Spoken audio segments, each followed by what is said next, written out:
Wake up, Black America. It's time to make a change. Dr. King had a dream. Obama promoted change. And now one man has taken the torch and set out to make a difference. He's put forth a plan to restore Black America over the next century. He is the author of the book entitled Restore Black America, a 6-step action guide for restoring the Black community over the next 100 years. He is an entrepreneur, an author, an educator, a poet, and activist. He is the founder of the Restore Black America Foundation. You've heard about the man. You've read about the myths. You've been told about the legend. And now you get a chance to come face to face with the truth. Now here is the man himself, Rossi Eason.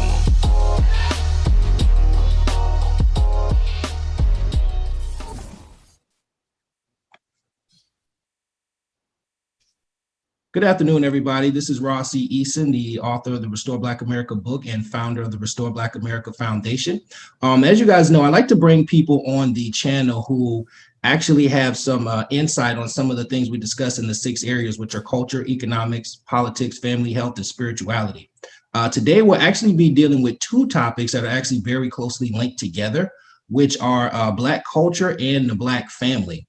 Today, I actually have a special guest by the name of Edward Anderson. Edward Anderson is actually a part of a community called the Manosphere, or more notably the Black Manosphere.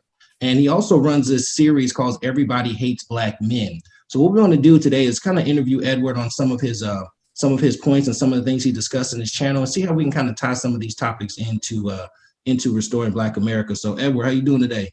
Oh yeah, I'm doing great. Thank you so much for having me. Yeah, man, most definitely. Now, one thing I just want to go ahead and start getting right into it. I know one of the issues that's been going on, especially when it comes to relationships, is that Black men have not really had much of a voice, at least not in terms of the mainstream and things of that nature. So you're starting to see some of these other communities come together. Could you maybe give us an idea of what exactly is the Manosphere, and what, more notably, what exactly is the Black Manosphere? Well, the Manosphere is pretty much a community of people that generally they aggregate around the idea of basically voicing their opinion, having a voice from men from a men's perspective, pretty much an unfiltered way of discussing ideas, topics. Mainly, a lot of it was born out of a lot of anti-feminism, which I mean, and when I say anti-feminism, I don't mean anti-women's rights, but just a lot of overreach and basically men having a voice. That's the main thing. The Black Manosphere is kind of an outgrowth of Black men understanding that we have unique problems. And quite frankly, although we definitely understand the feminism overall type of situation, we're much more interested in discussing these topics amongst Black people. So basically, Black men having a commentary on their reality in the Black community and how that is wrapped around the reality in the United States of America. Because we do have a unique experience from any other man in this country. And I quite frankly think we have a unique experience, even if you compare it to Black women. And that's really what that was outgrowth. So the Black Manosphere is not the same as the Manosphere. Now, you have Black people in the general Manosphere, but generally their audiences are going to be more mixed versus the characteristics of the Black Manosphere is it's 99.5% Black. Maybe a couple of Hispanics roaming in there, but for the most part, it's a completely Black audience. It's completely Black content creators, and the vast majority of them are Black men. And then you have maybe like 10% women in there too, any given time, and a couple of female creators as well. Okay, for sure. Now I noticed you run a series called Everybody Hates Black Men. What exactly is that about, and why did you choose to name it that? Everybody Hates Black Men from a light standpoint. It's a play off of Everybody Hates Chris. But YouTube won't let me actually say Everybody Hates Black Men because apparently they want to say, I don't know. I get it when you look at it from an algorithm standpoint, but what it really means is nobody cares about a Black man's opinion. Black men are supposed to do what they're told and their voice not matter. Because when Black men are just going along to get along, as Kwame Brown would call it, the go along, get along gang, when they're a part of that, it's fine. But when black men actually want to do anything as far as leadership, it's a problem. I mean, look at Ice Cube, for example. Black man married to a black woman, not really cheating on her. She seems very happy. He's built a family, a legacy, a career. He comes from a 2-parent household. I know he has an image, but like behind that image, just like Beyonce has an image, but behind that image is the person. Same thing with Ice Cube. When he decided to jump into politics and he decided to offer a plan, not just with him, but based on research with people, even like Dr. Claude Anderson. So he got very smart people that really understand what's going on. When he presented that for, like, you all could go to Fox Soul and look at that interview. What did he get? He got, well, what is in this for the black woman? And he's like, well, black women are black people. And he has a black, and I mean, like, yeah. So the point is, whenever you see black women, black men step outside their station when it comes to the black community or the society at large, because there's levels to it, there's problems. There's always problems. And it's not just from black women, it's from black men too. There's always problems. But then black men are supposed to be these leaders. So everybody hates black men is kind of like similar to that. It was kind of a lighthearted way of communicating an idea that there's always problems when black men are trying to do what supposedly they're supposed to do. And even when they have the credibility check boxes checked. So yeah, and everybody's blaming black men for everything. So that's another reason why I say everybody hates black men. No, that's true. You brought up a good point. I remember that interview and how contentious that particular interview was. And I guess that kind of brings me to my next question. So as we start talking about moving away from just men and start also talking about the family, this is a very loaded question, but what do you think are some of the biggest problems between black men and black women as far as coming together? Black women, no, it's not loaded. I mean, the reason it's loaded is because you have people that they have. I'm going to preface what I'm going to say with this. They have a reality that they want to be true.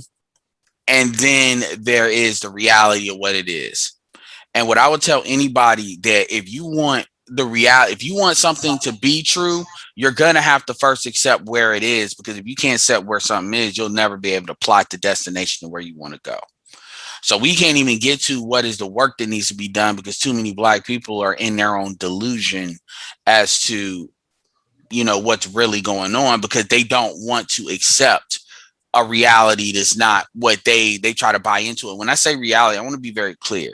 There is a urgency that most African Americans just don't have. They believe that I ask people this question. If I ask them, like, in real life offline, what do you think the black community is going to look like in 30 years, 100 or 50 or 100? Like, really think about that. Because that's, you know, like, what do you think it's going to look like? Because, and then let's look at where we are, where we were 50 years ago, 100 years ago, and then where we are now. And technology is moving faster, because people have this thing, like, you make this assumption that 50 years or 30 years from now or 100 years from now, you're going to have a black community. You make that assumption. And I challenge people. Why do you make that assumption? It's almost like people, and they think about mortality. You don't really think about, I'm 34, you don't think about dying until something happens and it,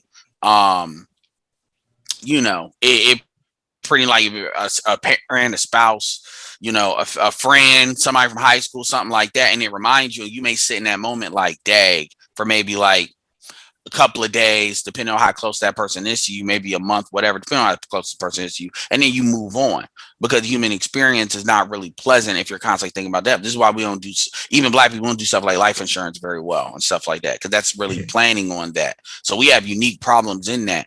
But you can look at that from a community standpoint. Communities have been absorbed before. It happens all the time.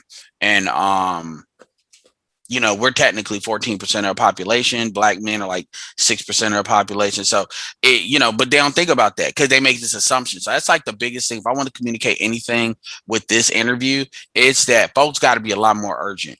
Like, we can't be saying the same things that we were saying 40 years ago and saying it now as if 30 years from now, those same things that, you know, and contextualize them in the same way. But with that being said, to answer your question directly, the biggest issue is trust. That's it. You can't have black love without black trust. For a man to love a woman, a man has to trust a woman. And what's going on, that's the first thing. And the second thing is women are quite frankly waving their own flag. Like, it's kind of like, okay, well, we're black. If you believe in Pan-Africanism, I'm African American. Some people call it ADOS or FBA. Nigerians are Nigerian. We can have similarities, but ultimately we're technically two different ethnic groups. So we're going to have different priorities. If you make a decision on which is going to take precedent, the priorities of each group is going to take precedent. That's just how humans work. And the problem is our women are basically running their own flag. And it's not just black adults. Like, when you look at how the boys are being raised differently from the girls. When I say differently, I'm not talking about based on gender roles.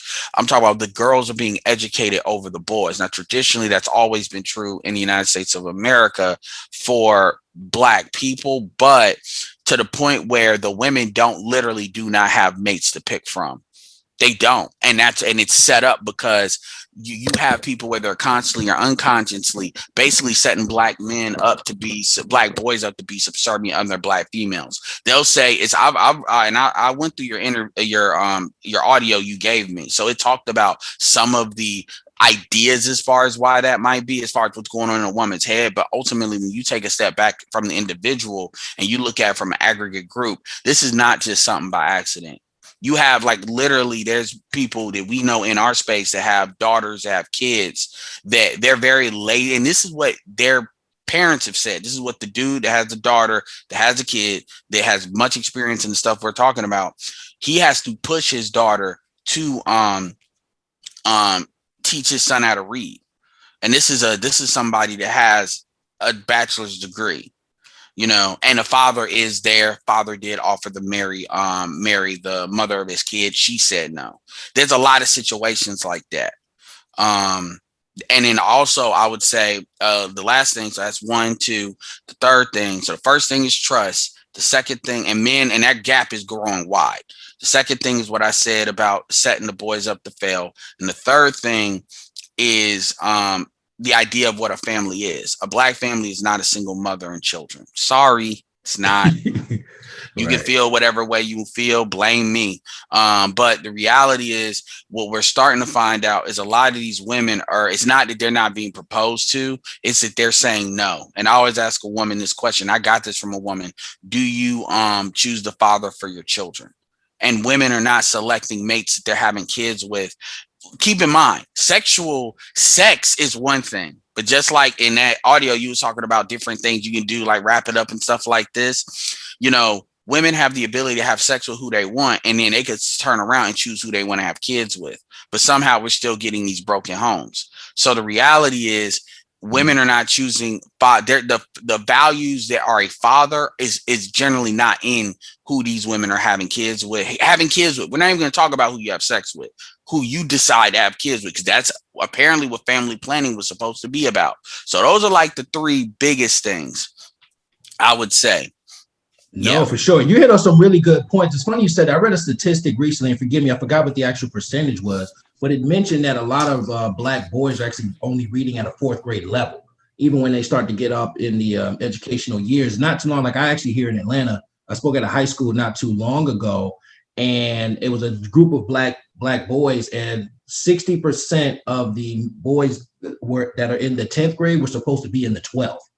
So that just goes to show you, and I'm sure that that's happening nationwide. I'm from Chicago, and then we're not even talking about these teachers passing these kids that are not ready to be passed. Those are the ones where it gets the stats, and I've seen that, and I've seen what comes out of that.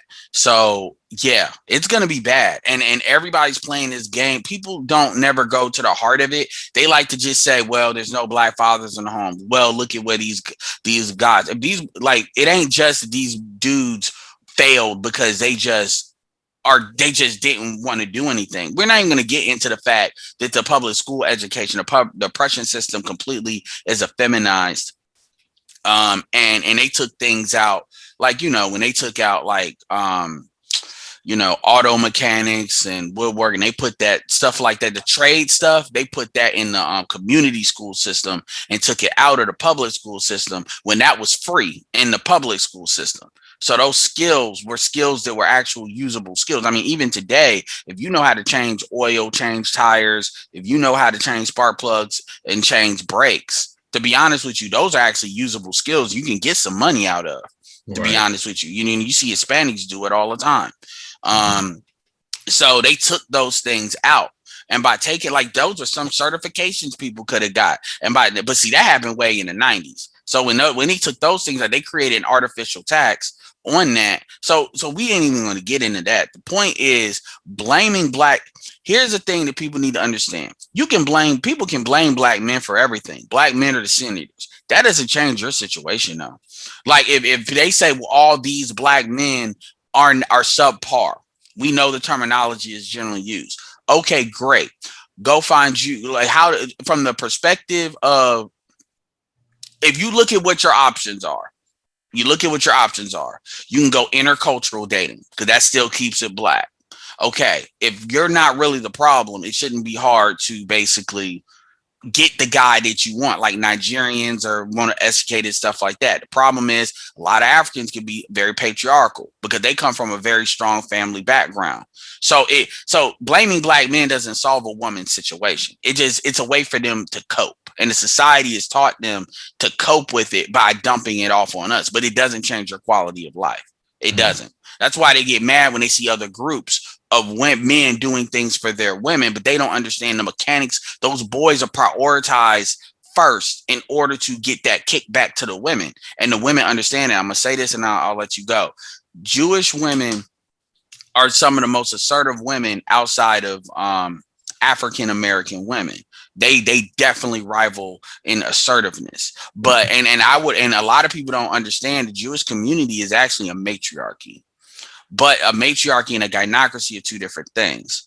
So I'm not going to go into detail what that is, but the point is those women understand that what they can do is predicated on what the men can do.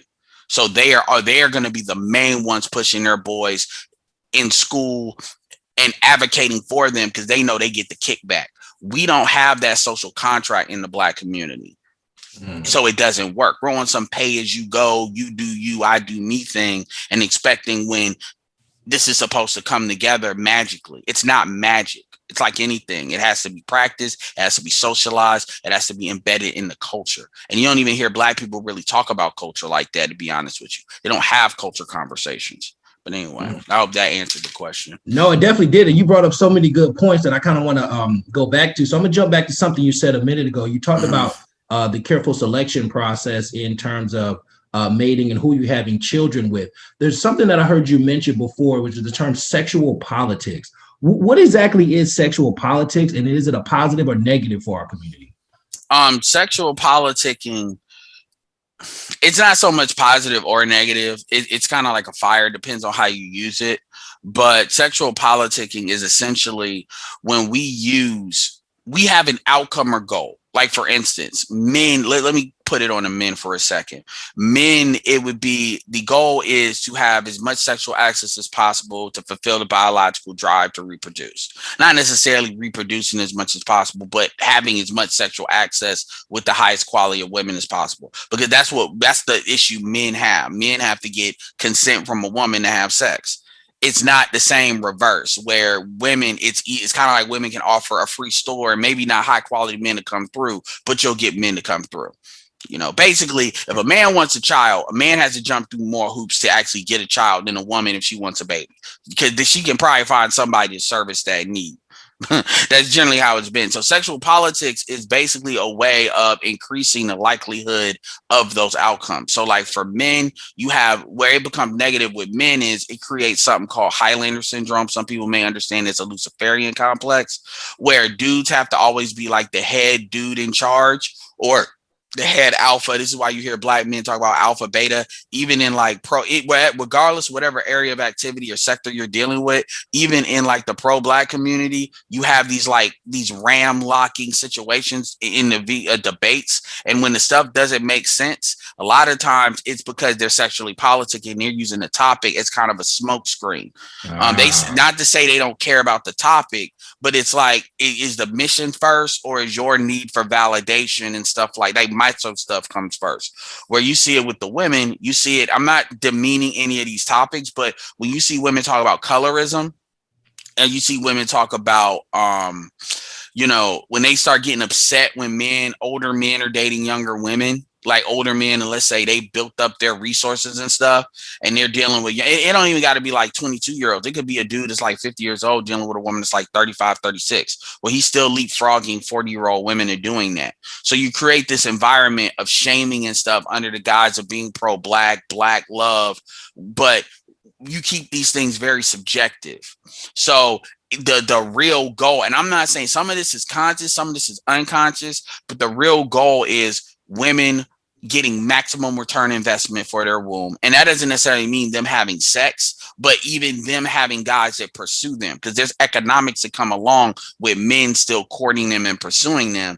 And then you have men that are trying to get maximum sexual access. So they take all these things, being pro-black, being, just a lot of these topics, politics, black kings, black queens, and these are smoke screens. And everybody does it a little bit, but it's to the degrees. And so I use that as a term of getting to the harder matter, saying, so why is what you're doing if it doesn't make sense? And I've come to this conclusion: a lot of people are sexually politicking. Like even with the 8os, 9-8os, even if you take like the pro-black thing, people will say, and I'm not against being pro-black, but people will say, let's say they look at men that, let's say they were married to a black woman first, but they got divorced, and then they had black children with that woman, and then they went and now they have a non-black woman. We'll make the argument, well, he can't be pro-black. Well, technically his genetic obligation to the community, he's already made.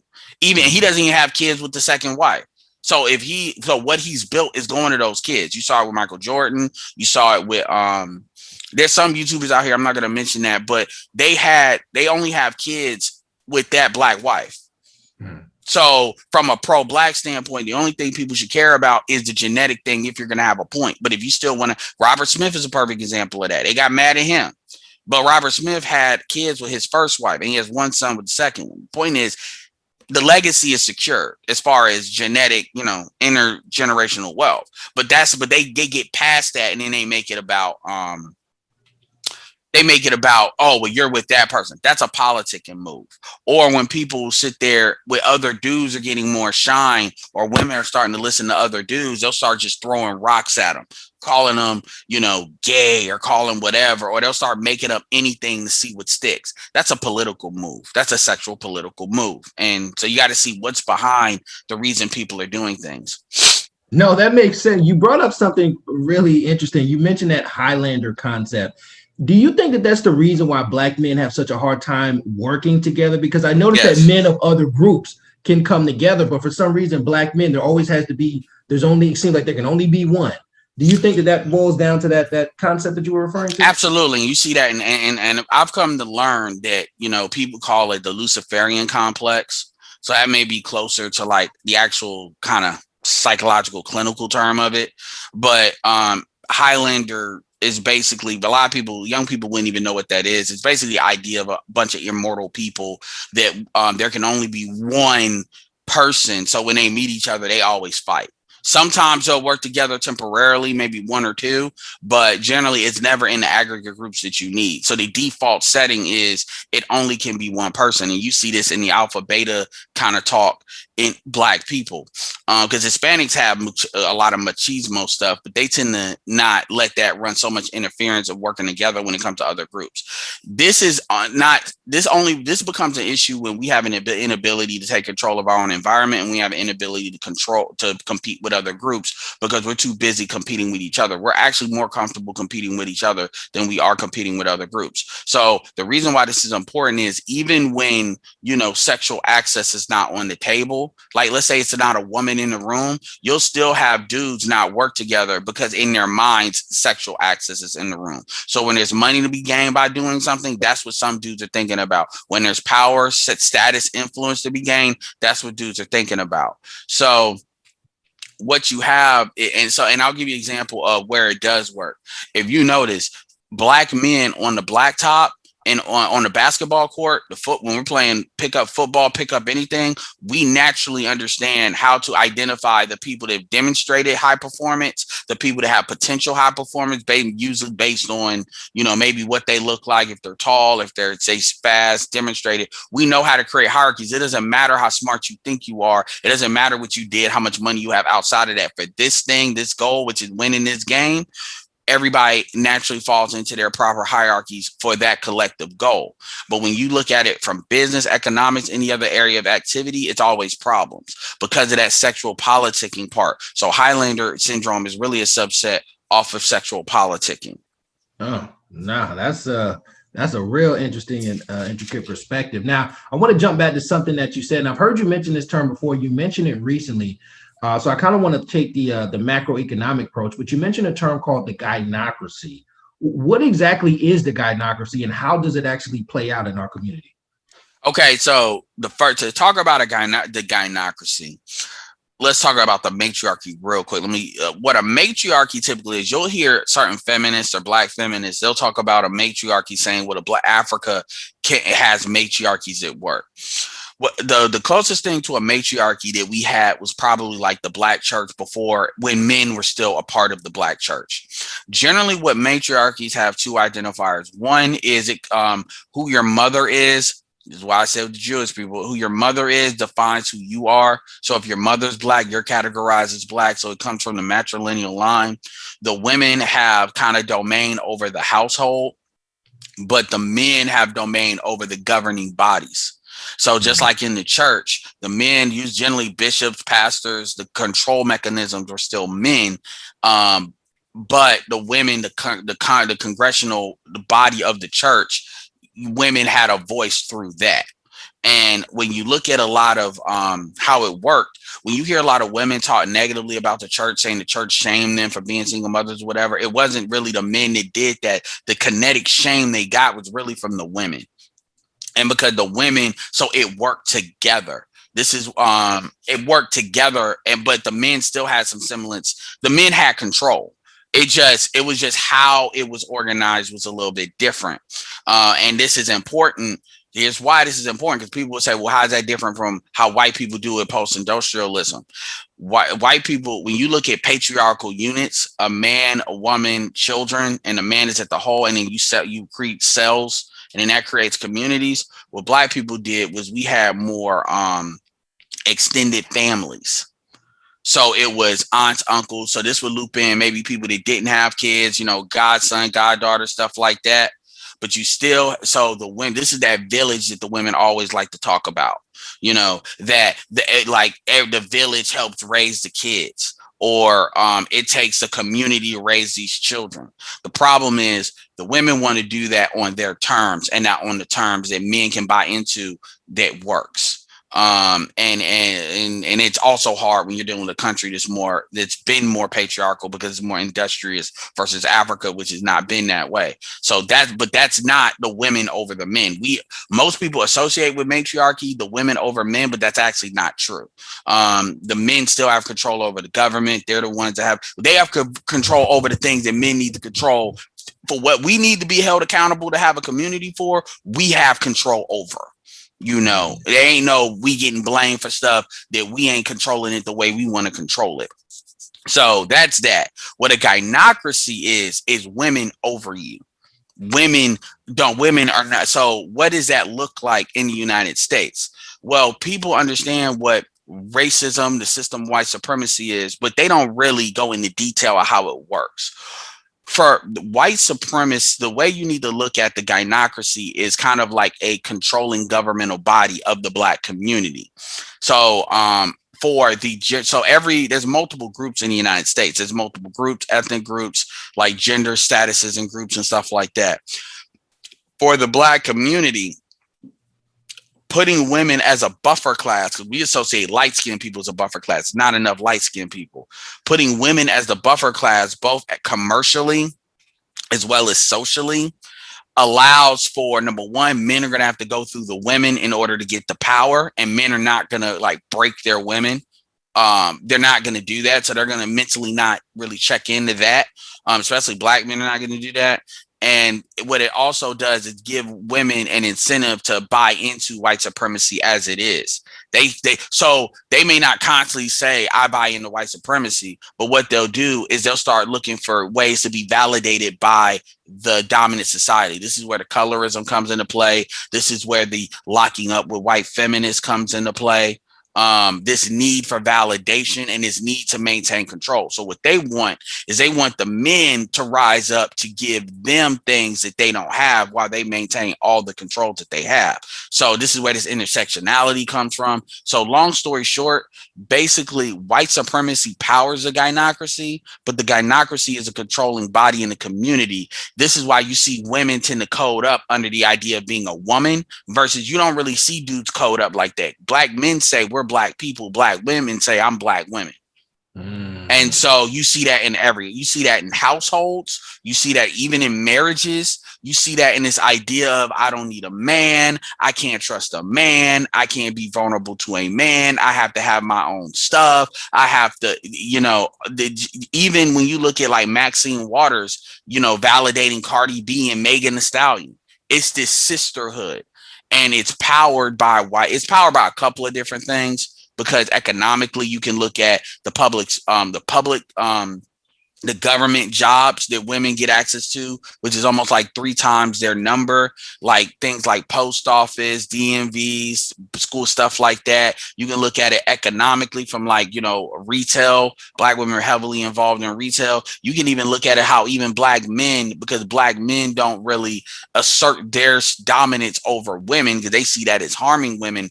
In many ways, men will subsidize women doing that, believing they're helping the community, when in actuality, you cannot have a competitive community without strong Black men. You just can't. But you don't ever hear the term strong Black men, but you always hear the term strong Black women. Even now, it's to the point where it's not even proper to elevate Black men that are successful.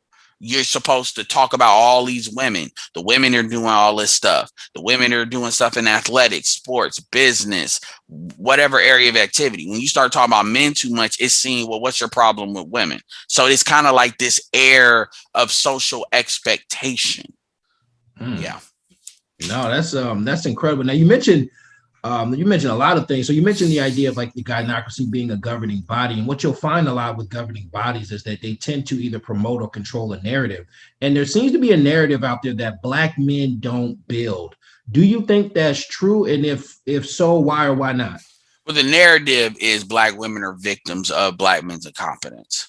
And then the build part is just one of many, because they also talk about Black men are not in the home. And when a Black man says that, that means completely different things when a lot of Black women say that. So it's left to be subjective. When a Black man says that, it's because of the system. When a Black woman, because you see how much they wouldn't need to be a system of child support and all this crazy stuff and all these hoops to jump through if men didn't want to be around their kids in the first place. It wouldn't be no need for the hoops because those hoops cost money to maintain.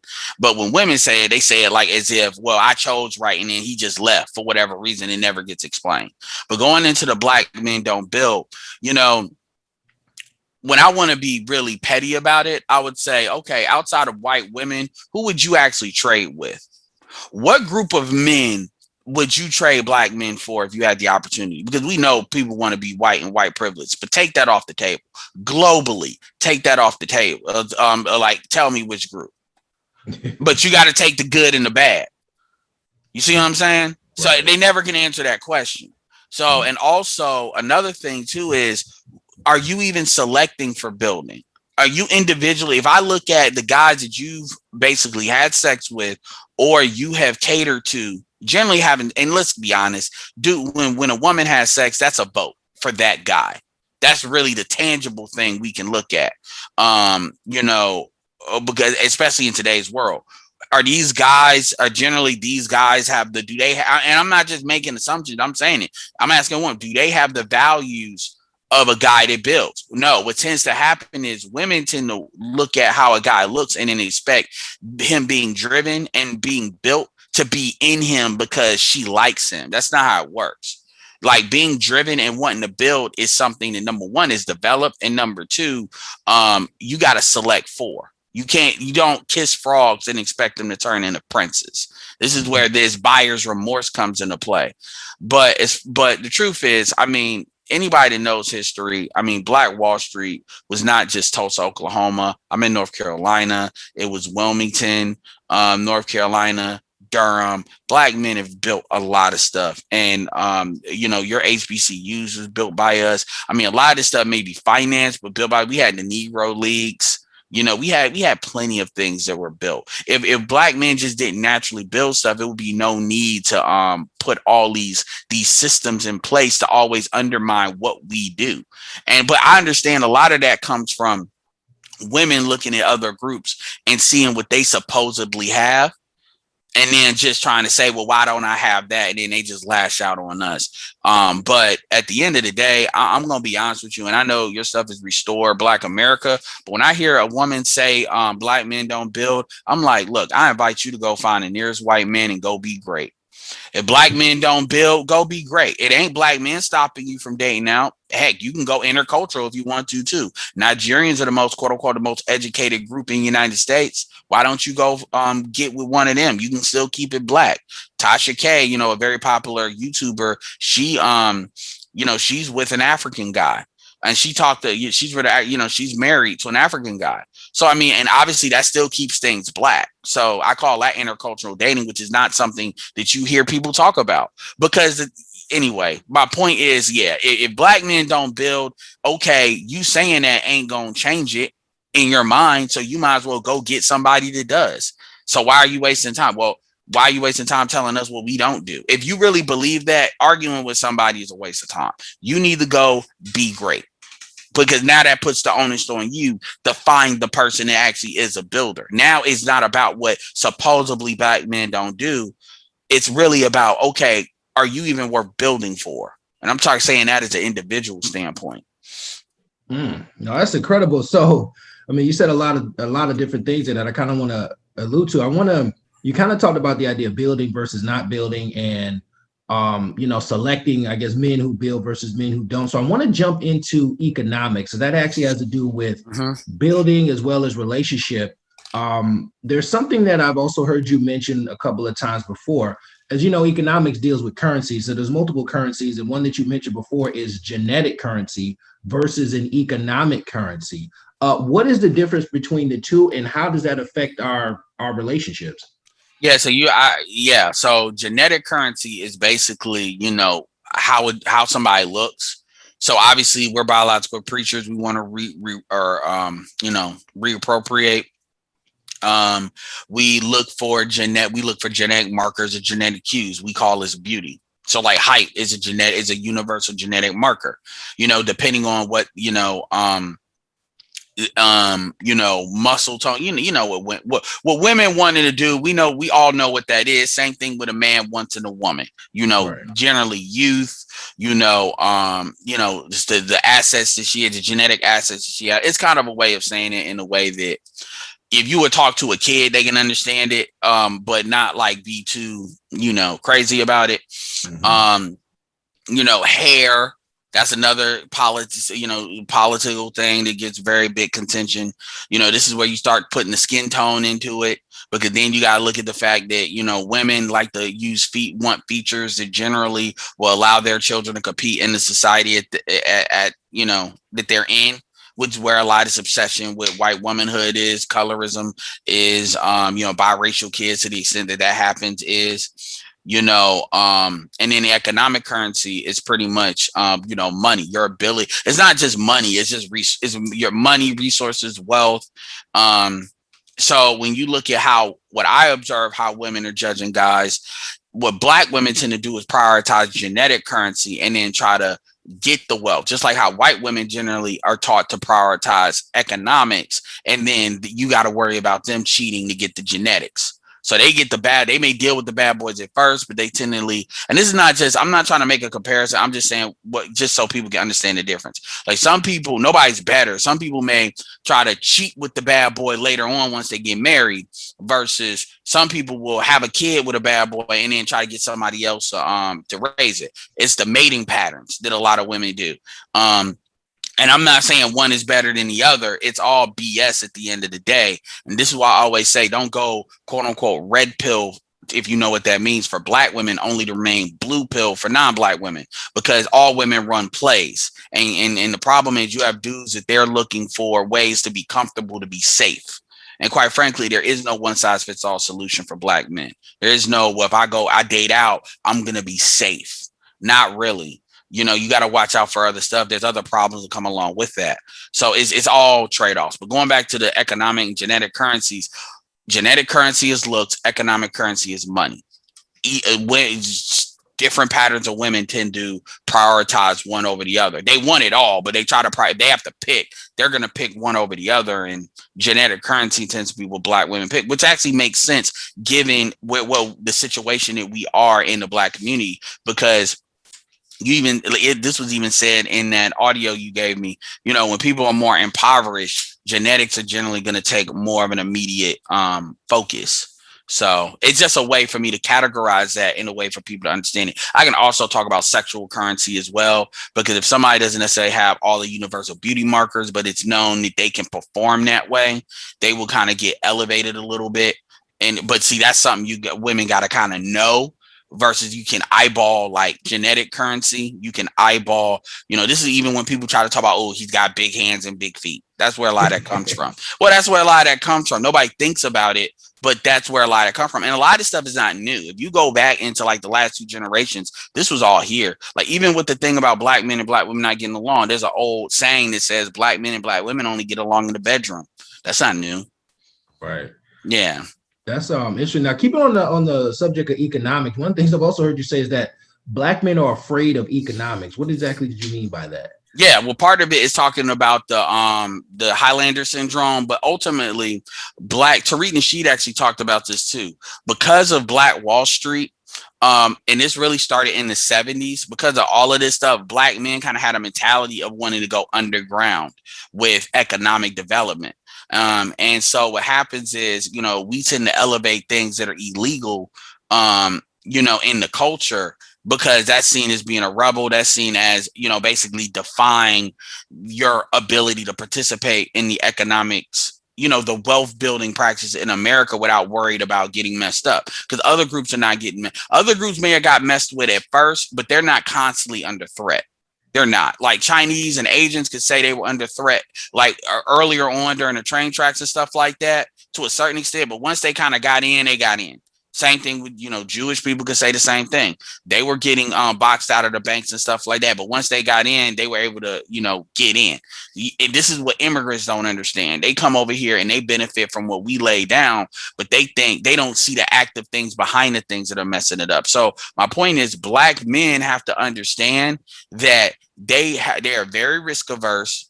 Because we don't work together, we're taking a lot of the upfront risk. So like, for example, let's say a group of men wants to start a car dealership, like a used car dealership. And let's say they want to get 100,000 worth of cars. Some dudes may have the cash, the capital. Some dudes may have it in credit. Some dudes may be able to finance something based on an asset they already have, but they can split that amongst 3 of them. And let's say they don't get a loan, like a small business loan, because they haven't generated revenue. The banks have nothing to go on. So they can actually pull their money together, get the cars, whatever, or basically sell the revenue, and in the next year they can probably get that loan based on the revenue that they've demonstrated throughout that year, and then they can pay each other back out and take that risk. Like, people do that.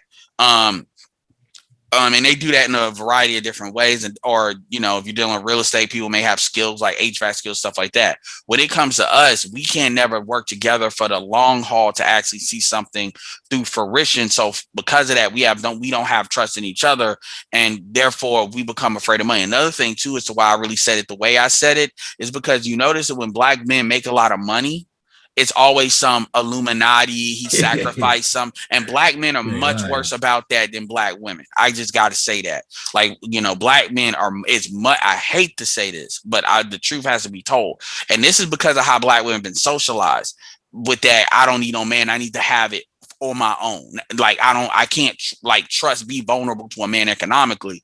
They tend to buy into more independent, getting your own money, stuff like that, versus men tend to, and part of it is men being logical, so they're going to be more skeptical.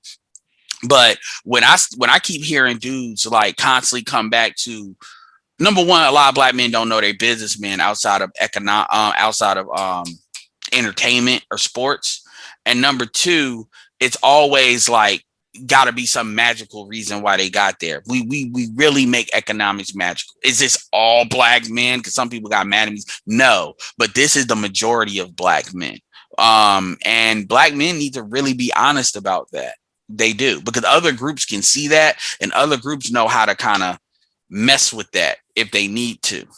No, that's true. Keep it on the subject of economic development. As you know, one of the biggest developments that we've had recently would be technology.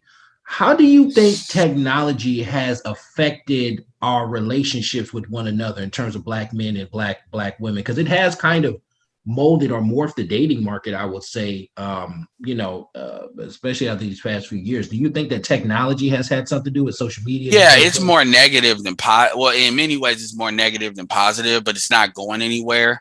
It's not the technology's fault. It's how it's exacerbated some of these problems, because now what you have, like, you know, people have talked about this before. You know, the people you have to pick from used to be relatively to who you knew. Now you have this whole thing where you can search, find whatever. And so that's created, a certain type of appetite for certain things. As far as technology as well, you know, it's created an incredible opportunity, but you have to take advantage of it. Like, people have to get into the technology fields, the coding fields. Even if you're not doing it, you have to understand that that's where the future is going. So doing that for your children, and getting them set up right and socialized through it. So in many ways, we're not leveraging we're leveraging the technology from an entertainment standpoint. We're not leveraging it from the standpoint it's meant to be leveraged and where the wealth really is. The wealth is not in entertainment. I know you have people that are influencers. In many ways, I do like internet marketing, internet sales type of stuff too, but the real wealth is in the development of these things, the ability to solve problems, and we just don't put enough effort into the black men and black women that are actually trying to do that, because they could create a lot of solutions for a lot of problems that we have. You know, it's never been easier if you look at like you have like Dr. Clark Anderson's 5 floors, you know, economics, politics, legal, law, communication, and education. Like, if you go through all of them really quick from a developmental standpoint, it's never been easier to educate your own children. As far as, you know, even North Carolina, we have like online school, we have homeschool, we have year-round school, we have a lot of different stuff so that's never been easier. So that gives it access to even people that may be like single mothers and stuff like that, so we can stop some of these generational curses if they get the support. It's never been easier to communicate with each other as black people, to create channels or networks that you know, allow us to talk to each other. I mean, look at what we're doing right now. It's never and then it democratizes certain things where people can't control the information. So certain ideas that people try to hide, they have to be like investigated and talked about. So you're hearing things that people may never heard, because people are hearing perspectives they never heard before, you know, because we were told in the pressure school system, all of that. Legal standpoint, I mean, you know what's out there. It comes to communication, technology obviously help with that. Economically, I mean, look at post-COVID, working from home, Zoom, that self-explanatory. Even stuff like Cash App, like how money's moved around. People can, like, when you look at how people support people that they think are giving great information. I mean, you're on YouTube, you see the Cash App, you see the super chats. So the flow of money the ability to support people and that without necessarily walking into a store, when Black people kind of need some of those barriers to come down to be able to create something that's unique to us. And then politics, economics at the bottom, politics. And then even you see how over the years, how since Citizens United, which happened in 2005, how technology has affected it. You see what Obama did. You see how conservatives have, because a lot of your internet marketers are actually conservative, how they've you see what Trump did, technology. You see it. I mean, because Trump actually did something different than Obama, because Obama did it with email. Trump did it more with social media, a little bit more traditionally. And every 4 years, you see like a 4-year jump. So you go from 1.0, 2.0. So, I mean, yeah, but it's up to you. It's like fire. How are you going to use it? No, for sure, man. And as you know, like this younger generation, they definitely grew up a lot more on the technology. So they're definitely molded by that. And I heard you say something earlier in the interview that was real interesting. You said people assume that there's going to be a Black community, 30, 50, 100 years from now. What do you see as the future of Black relationships, especially when you're looking at some of the younger generations, like Generation Z and all of that? What are some of your, I guess, predictions, or what do you see from where we're at to where we're going, or where we may end up? All right. So first thing I want to preface this is just my opinion. So, but I would say anything I'm saying, definitely look at this, definitely observe this. So if we look at the Xers are really like the first generation after civil rights, really. The Xers, and each, you got the Xers, you got millennials. With Xers are really characterized as like they did the stepdaddy thing. They dealt with the brunt of a lot of this feminism changes, because a lot of stuff was teed up in the baby boomer generation. So they're the first ones to really experience like the losses, like where stuff started shifting to be women and all that. And this is when it was like Wild Wild West style. The millennials are more where this is where technology kind of started to come in. We transitioned into that. So we remember a time before during its development. So we still kind of have both legs in our stuff. The point is each generation, each group is becoming more race loyal, less race loyal. And the men, when I say less race loyal, what I mean is the shaming tactics that used to affect the previous generations are not affecting the next generation. So like Xers wanted to be with Black women. Millennials definitely are still invested enough to have a conversation with Black women. Zs don't care. Zs, a lot of this technology, and not just technology, because of gentrification and everything, they are growing up more and more with non-Black people. So they don't see race as a problem. Remember, these are the folks where they were 10 years old or 9 years old or 8 years old, 7 years old when Obama was president. So versus I came up, Clinton, Bush. So their ideas, and then you see what the Obama daughters are doing, and we'll just charge that to class. But so this idea, each generation. Yeah, they're not the stuff about your mama Black and all that doesn't work on disease. And that's one thing that women, for their own well-being, need to understand, because stuff like colorism and stuff like that's not working. They're just gonna mute you and just do what they do, because this is the problem. The problem is because the Black man has not been taught about their own genetic and lineage legacy and the value of that for him. He doesn't see the difference between a Black womb and a non-Black womb. They don't. And this is where a lot of that matriarchy and that gynocentric stuff has come back to bite long term. Is these dudes, they're not looking for, well, don't you want to keep it Black? Look, you can date who you want. I'm doing what I want. And so women have to earn their men a lot more than they've had to. And quite frankly, to be honest, their mothers haven't prepared them for the job. So a lot of these women are starting to, you hear it now, they're starting to talk about how dudes are not checking for them or talking to them. Some of that has to do with post Me Too as well. But yeah, you see it in school. I mean, the women see it. They can look, if men see it, they can look in the schools and see like how these people are interacting. You can't, that's one of the few things you cannot deny unless you're just completely surrounded by Black people. And most of us are not completely surrounded by Black people. And the outfits are going to be worse, because the millennials, we've had this conversation. So the millennials are not going to shame the next generations into doing stuff just to keep it black. At some point, black people are going to have to earn each other. And then when you look at this people of color status, which by the way, women are doing a much better job ushering in via the Democratic Party, that's the setup. That's the setup to start extracting from a class standpoint. That's going to be a complete black brain drain, economic drain, because it's going to give you, it's going to incentivize folks, which is disease and the alphas, to basically merge into that class, because that's going to be the majority class. And yeah, so that's where things are going, and you see it. I mean, I didn't create this stuff. I'm just calling it how I see it. Oh man, that's an interesting perspective. Now, me personally, I'll say this: I'm one of the people that's kind of the philosophy that nobody's coming to save you, right? Like nobody's coming to save us, especially as black men. We're gonna have to do things for ourselves. So my question to you would be, what do you think some of the biggest things that black men are lacking, and what can we do to fix our situation as a collective? Well, I mean, the biggest thing that black men are lacking is selfishness. Black men don't believe, we believe in doing for everybody but ourselves as a collective group. We believe we give to get, and that's a problem. Because once you understand it, look, I have no problem helping other people or dealing with other people, but I can't help nobody if I can't help myself. So the priority has to come to myself.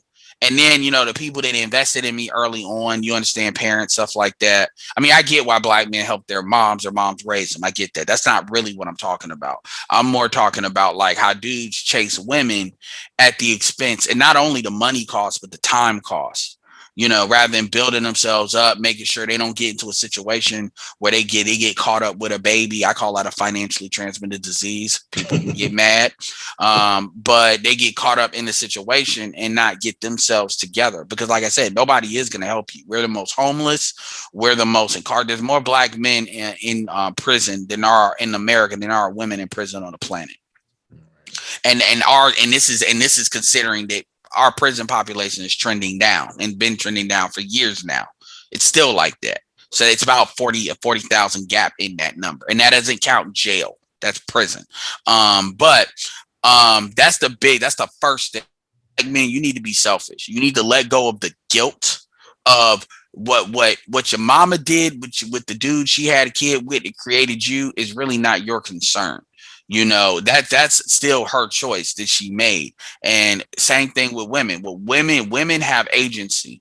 And so this idea that women are going through what they're going through because of the incompetence of black men, that don't even worry about that, because number one, that's not true. And number two, even if it was, it ain't like you individually gonna be able to change it. The second thing is black men have to start when it comes to, they gotta focus on building their quality of life, and that starts with valuing their time freedom, valuing their economics. Really understanding that working with other black men, even if you do it one or two, working under like-minded black men that are effective black men. I mean, those are the best things. And then really having an understanding of what you want to do in life. Like, if you do want to get married and have kids, you can interculturally date. I'm not saying to not date African-American women, but the problem is you cannot allow somebody to monopolize sexual access, because you're not in economics. You don't get great returns when that happens. I mean, we all complain about our cable companies. And so this guilt that dudes have, this ego and this guilt, ultimately black men got to let go of that. And the ones that can't are the ones that generally has problems. No, that's perfect. You mentioned that about not working together and kind of the ego thing. So I'm going to ask you this last question in closing. One of the things that I found to be absolutely brilliant about the manosphere, especially the black manosphere, is the collaboration model, right? So for example, everybody has their own channel. You have your channel, other individuals have their own channel. Mm-hmm. A lot of times you guys will interview each other. You guys will do live streams together. You'll end up finding out about other people's channels from other people's channels. And that helps build everybody's subscriber base, all that. That model is absolutely genius. What do you think, or you may have alluded this to already, but what do you think black men could do, or maybe some examples of how we can employ that black manosphere collaboration concept offline, like in the real world, in our communities? Eventually I'm going to do this. It just takes money up front. But first thing we have to do is network with each other. And the quickest way to do that, what's a place where the majority of black men go or knows black men to go to? That's the barbershop. There's 30,000 barbershops roughly in the United States of America. You compile that to maybe the top 10 cities in the United States, you can get a really great start. And technology allows for that to be networked. Like now, I mean, even if you use offline technology, like you use a flyer that you can print out on canva.com, like create a template and then do a website that kind of bridges that, or maybe a QR code that bridges that. Or now with these it's another beautiful thing, Wi-Fi is connected in a lot of small businesses, including barbershops, and it's relatively inexpensive. And then you can have a TV that's connected to Wi-Fi. Like imagine if somebody did an initiative where they said, okay, we're going to buy up as many TVs as possible, and let's say 32 inches, and we're going to put that in every in as many barbershops as possible. And then that will allow us vis-a-vis Wi-Fi, like a Google Chrome key or Amazon Fire Stick. You know what I'm saying? That will allow us to them to add a TV or via Wi-Fi to access YouTube. And then by accessing YouTube, if we have more of a formal programming, something kind of like what you see Phil from the Advisor, some of the stuff that's more formal, I understand people run their business. They may not want to hear the crazy stuff, but you get what I'm saying? Something that's like kind of like what you're doing with the background thing. Like that actually could be done. Like you actually could raise money to do that. Like you could put the numbers together to do that. And then so you can, or another thing, when you have documentaries, a lot of these churches are now moving into a lot of these retail locations that other businesses like grocery stores and stuff have come out of. A lot of these churches also have like a theater in it as a way of doing their own stuff. So when people launch documentaries and stuff, you can actually create literally like your own documentary launch situation. So rather than going to the movie theaters and then dealing with stuff on their rules, you can have a network amongst the church system. So there's a lot, and I've talked about some of this stuff years ago. So there's a lot of different things in which things can be done. It's just using the networking technology for what it needs to be done. Like even when you look at like Instagram channels, like, and I am talking about this offline, like we look at Instagram channels, like as far as like you have one called Downtown Raleigh, where it's an alliance of all of the like restaurants and stuff in Raleigh. So you know what they're doing and stuff like that. So you get a feel of what's going on in your local area. Some of this stuff exists, but it's about putting a more emphasis on it, using the technology to actually deal with people offline, because everybody's not on social media. So you have to find ways to reach those. And then one of the things about certain channels blowing up is the word of mouth, talking. This is what I always tell people. I always try to promote the people that like have certain amount of credibility. Like there's people that's like they're an attorney, or like they're like their attorney, their attorney, or they've been successful, they made money, or they can communicate these ideas in a more polished way that people that are not on social media could absorb better. Even women, let's say there's a woman, I won't mention her name, but she's extreme. We're going to say urban. But she can communicate with people that are like that. So, and she understands a lot of what we're talking about, and she can reach those people in a way a lot of somebody that's maybe more polished can't, because they can identify with her. And so my point is, you promote these people to the targeted audiences so they can get the ideas in the way they need to get it to come to what needs to be come to. And in that sense, she has value. So there's plenty of ways to do it offline. You just gotta know where people are and want to do it, and it's got to be a will to do it. Unfortunately, our leaders are not really doing that like they need to be. They're not really in this. They're doing more of a job maintaining the status quo than they are really digging into what's going on. And they're also trying to develop the next generation of people that are going to maintain the status quo. And that's a whole nother conversation I won't even get in, but yeah. Nah, man, that's dope. But nah, man, thank you, man, very much. In closing, man, is there any last final words you want to say? And then also, where can people find you? Yeah, you can find me. I'll say this. Edward, just type in Edward Anderson on YouTube. I'll pop up. I would also probably promote BGS Igmore, because I think a lot of the stuff I talked about, they're going to get a lot more deeper understanding of that, versus my videos is more of me doing a vlog stuff. And definitely check out my channel too, because my channel is starting to rotate. I'm about to change it up a little bit so it is more focused. Also, what I would say is, ultimately, as long as you are, here's the good news. The good news is the bar has become so low, it really doesn't take a lot to jump over that bar. It really doesn't take as much as it used to. That's one thing. And the second thing is, I'm more of a libertarian when it comes to relationships, which means, you know, you have to give the value you want to receive. As long as you understand that, you'll be good. And as long as you know how to take an accurate assessment of the values that people are giving you, you know, things will work out for you individually. Now, as far as at the group level, that's going to require a different type of conversation, a different type of realisticness that I don't know if people are willing to have, but we'll see. Only time will tell. I'll end it with that. Nah, man, perfect, man. Well, now I want to thank you for your time. I definitely hope to be able to mastermind with you further at some point. I want to encourage everybody to check out Edward Anderson's channel. I think the brother's brilliant. He has a lot of great conversation, a lot of great talking points, and I'm happy that you're able to provide some solutions as well, man. So thank you for your time, man. Like I said, I look forward to it, and hopefully we can do some future interviews in the future as well. Absolutely. I'll be doing that a little bit more. So I do appreciate you having me, and take care. Yeah, thank you, man. You too. Mm-hmm.